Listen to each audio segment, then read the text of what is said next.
कराची में खून की होली खेली जा रही है। वज़ीर-ए-आज़म और सदर मुमलिकत नोटिस ले एमके पाकिस्तान का मोहल्ला चौकीदार सिस्टम बनाने का ऐलान। फैसल सब्ज़वारी कहते हैं 16 साल से वज़ारत दाखिला पीपल्स पार्टी के पास है। लंजार साहब, आप पर भारी जिम्मेदारी है, अपनी जिम्मेदारी निभाएं।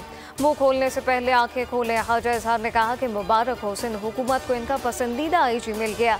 लगता है कच्चे के डाकू में खुशी की लहर दौड़ गई। कराची में रेंजर्स को मुकम्मल इख्तियारात हैं, बाकी सिंध में नहीं।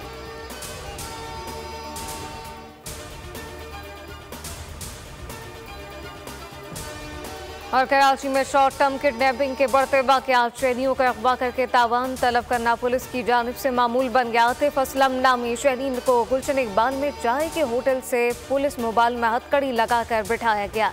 एहलकार ने तशद्दुद का निशाना बनाया, रिहाई के लिए 5 लाख रुपए तलब किए और 2.5 लाख रुपए लेने पर राजी हुए। सब्सक्राइब करें और बेल दबाएं ताकि कोई खबर रह न जाए।